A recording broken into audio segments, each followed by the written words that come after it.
On Monday, October the 4th, 2010, the Press Enterprise. Redlands residents should not pay higher taxes so the City Council can avoid hard decisions. Thus, Redlands voters should say no to Measure A on the November 2nd ballot.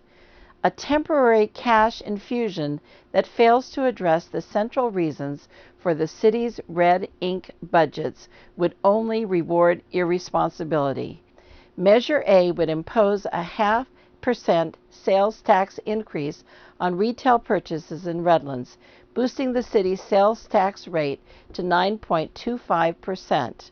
The city estimates the tax would bring in $462,500 in the current fiscal year and $3.8 million annually in the following years.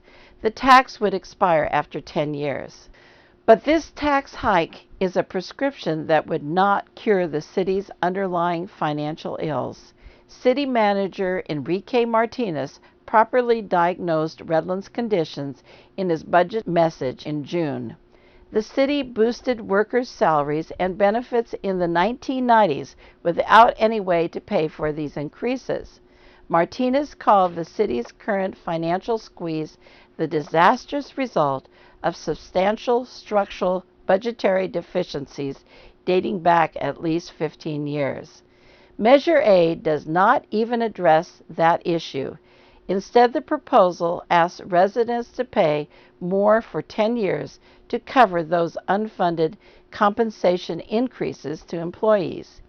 Even worse, Measure A would provide the council with an excuse for postponing any action to reduce employee costs, the primary spending in any city budget. Extra money rolling in would remove the council's leverage to negotiate concessions from city unions, leaving the red ink free to flow unimpeded once more when the tax expires. Consider one example. The city pays workers' contributions towards their own retirement benefits, 7 to 9% of the salary, even though the city is running large deficits and cutting services. But there is no reason a city projecting a cumulative $23.2 million shortfall through 2014-15 should pay for employees' shares of pension contributions at all. The city's retirement costs are climbing, even though Redlands has shed positions and workers. Yet Redlands shoppers should pony up funds because the council is not willing to restrain runaway benefits.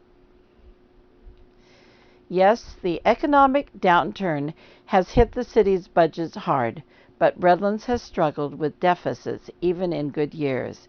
In 2007, for example, the council passed the city's first balanced budget in 6 years. But by 2009-2010, council members were raiding reserves again to balance the budget.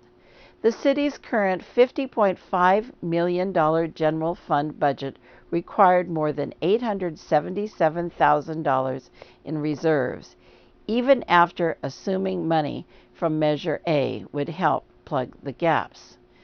Proponents of the tax hike argue the money would help fund street repairs, parks, tree trimming, and other city services, but there is no requirement for the city to use Measure A money for any of those purposes. The likelihood is that the council would face political pressures to put the money towards propping up generous perks for city workers. Redlands officials should not ask voters for more money while the council leaves unaffordable pay and benefits in place.